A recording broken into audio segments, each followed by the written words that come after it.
They told me that I'm a traitor to my own profession, that I should be fired, have my medical license taken away, that I should go back to my own country.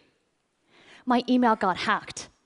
In a discussion forum for other doctors, someone took credit for Twitter bombing my account. Now, I didn't know if this was a good or bad thing, but then came the response. Too bad it wasn't a real bomb. I never thought that I would do something that would provoke this level of anger among other doctors. Becoming a doctor was my dream. I grew up in China, and my earliest memories are of being rushed to the hospital because I had such bad asthma that I was there nearly every week. I had this one doctor, Dr. Sam, who always took care of me. She was about the same age as my mother. She had this wild, curly hair, and she always wore these bright yellow flowery dresses.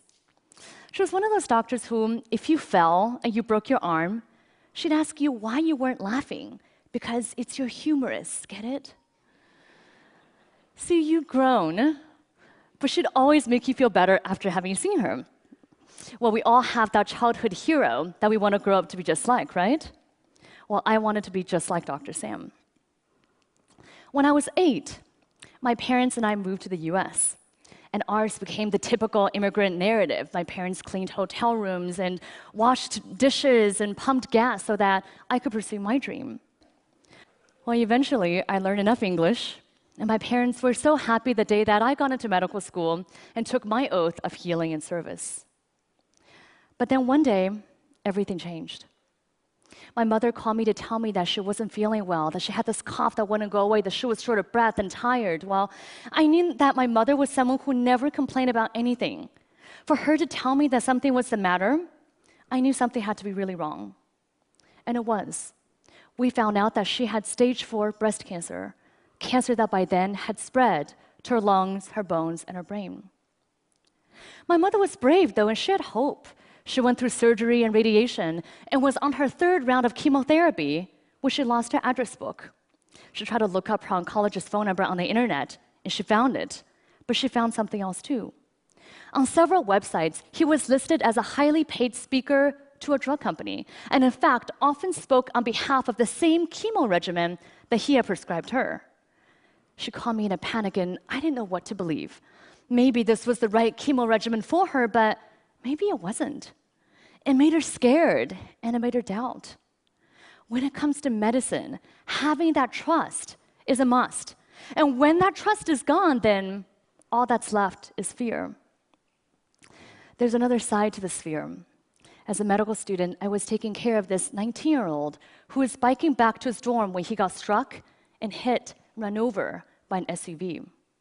He had 7 broken ribs, shattered hip bones, and he was bleeding inside his belly and inside his brain. Now imagine being his parents who flew in from Seattle 2,000 miles away to find their son in a coma. I mean, you'd want to find out what's going on with him, right? They asked to attend our bedside rounds where we discussed his condition and his plan, which I thought was a pretty reasonable request and also would give us a chance to show them how much we were trying and how much we cared. The head doctor, though, said no. He gave all kinds of reasons. Maybe they'll get in the nurse's way. Maybe they'll stop students from asking questions. He even said, what if they see mistakes and sue us? What I saw behind every excuse was deep fear. And what I learned was that to become a doctor, we have to put on our white coats, put up a wall, and hide behind it. There's a hidden epidemic in medicine.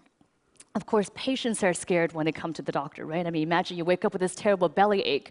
You go to the hospital, you're lying in this strange place, you're on this hospital gurney, you're wearing this flimsy gown, strangers are coming to poke and prod at you. You don't know what's going to happen. You don't even know if you're going to get that blanket that you asked for 30 minutes ago. But it's not just patients who are scared. Doctors are scared too. We're scared of patients finding out who we are and what medicine is all about. And so what do? We put on our white coats and we hide behind them.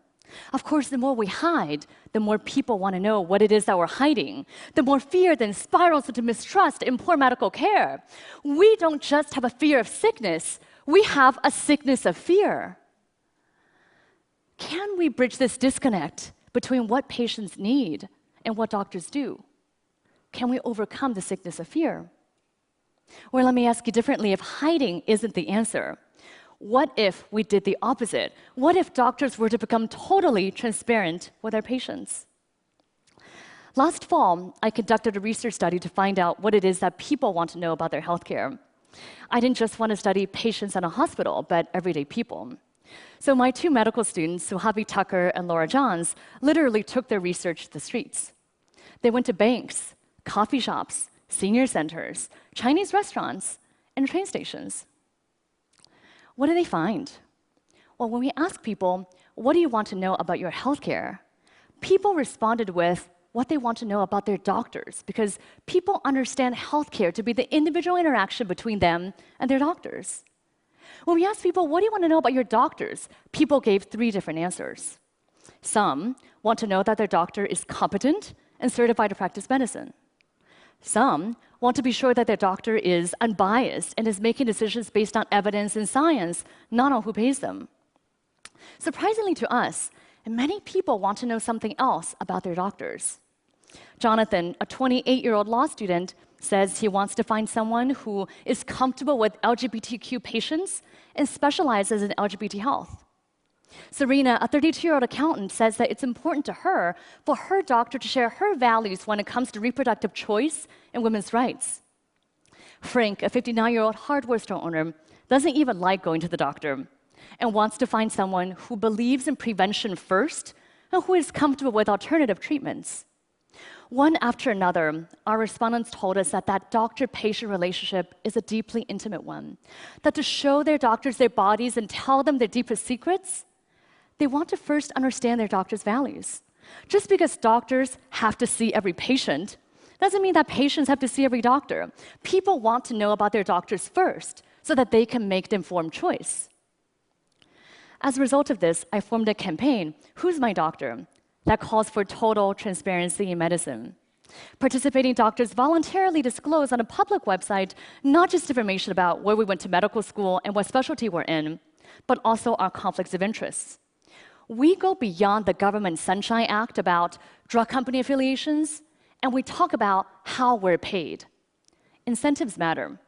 If you go to your doctor because of back pain, you might want to know that he's getting paid $5,000 to perform spine surgery versus $25 to refer you to see a physical therapist, or if he's getting paid the same thing, no matter what he recommends. Then we go one step further. We add our values when it comes to women's health, LGBT health, alternative medicine, preventive health, and end-of-life decisions. We pledge to our patients that we are here to serve you, so you have a right to know who we are. We believe that transparency can be the cure for fear. Well, I thought some doctors would sign on and others wouldn't, but I had no idea of the huge backlash that would ensue. Within 1 week of starting Who's My Doctor, Medscape's public forum and several online doctors' communities had thousands of posts about this topic. Here are a few. From a gastroenterologist in Portland, I devoted 12 years of my life to being a slave. I have loans and mortgages. I depend on lunches from drug companies to serve patients. Well, times may be hard for everyone, but try telling your patient making $35,000 a year to serve a family of 4 that you need the free lunch. From an orthopedic surgeon in Charlotte, I find it an invasion of my privacy to disclose where my income comes from. My patients don't disclose their incomes to me. But your patient's sources of income don't affect your health. From a psychiatrist in New York City, pretty soon we will have to disclose whether we prefer cats to dogs, what model of car we drive, and what toilet paper we use. Well, how you feel about Toyotas or Continental won't affect your patient's health, but your views on women's right to choose and preventive medicine and end-of-life decisions just might. And my favorite, from a Kansas City cardiologist, more government-mandated stuff? Dr. Wen needs to move back to her own country. Well, 2 pieces of good news. First of all, this is meant to be voluntary and not mandatory. And second of all, I'm American, and I'm already here.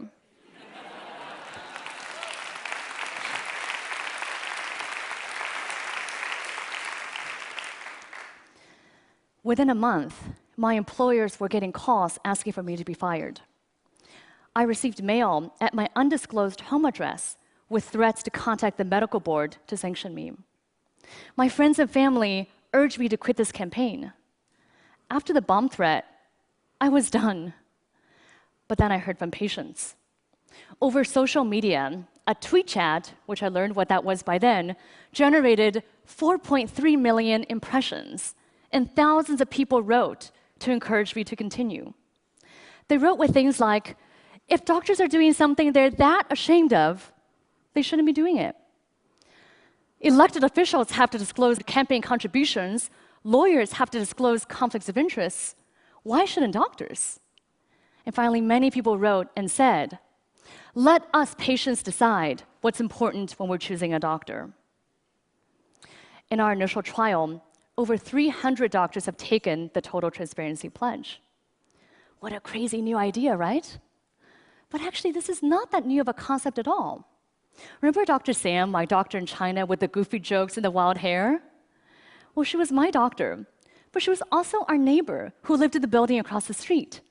I went to the same school as her daughter. My parents and I trusted her because we knew who she was and what she stood for, and she had no need to hide from us. Just one generation ago, this was the norm in the US as well.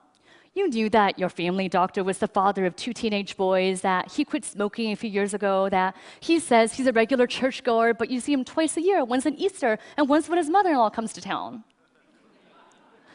You knew what he was about, and he had no need to hide from you. But the sickness of fear has taken over, and patients suffer the consequences. I know this firsthand. My mother fought her cancer for 8 years.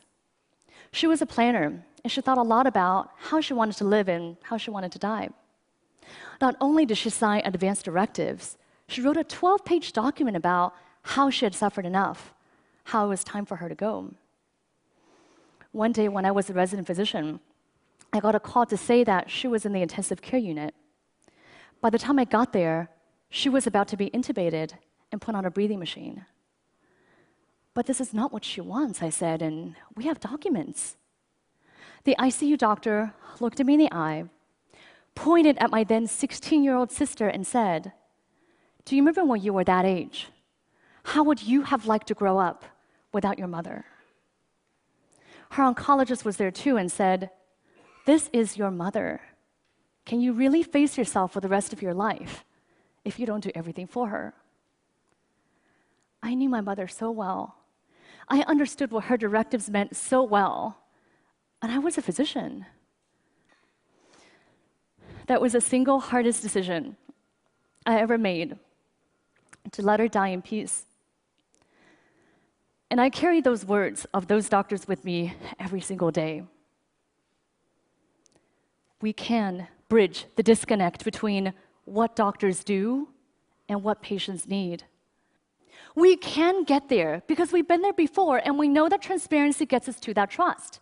Research has shown us that openness also helps doctors, that having open medical records, being willing to talk about medical errors will increase patient trust, improve health outcomes, and reduce malpractice.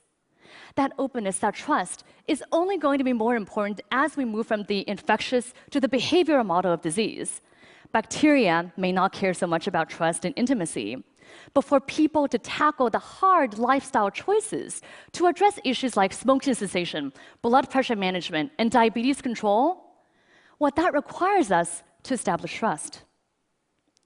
Here's what other transparent doctors have said. Brandon Combs, an internist in Denver. This has brought me closer to my patients. The type of relationship I've developed, that's why I entered medicine. Aaron Stupple, an internist in Denver. I tell my patients that I am totally open with them. I don't hide anything from them. This is me. Now tell me about you. We're in this together. Mei Nguyen, a family physician in Houston. My colleagues are astounded by what I'm doing. They ask me how I could be so brave. I said, I'm not being brave. It's my job. I leave you today with a final thought. Being totally transparent is scary. You feel naked, exposed, and vulnerable. But that vulnerability, that humility, it can be an extraordinary benefit to the practice of medicine. When doctors are willing to step off our pedestals, take off our white coats, and show our patients who we are and what medicine is all about. That's when we begin to overcome the sickness of fear. That's when we establish trust. That's when we change the paradigm of medicine from one of secrecy and hiding to one that is fully open and engaged for our patients. Thank you.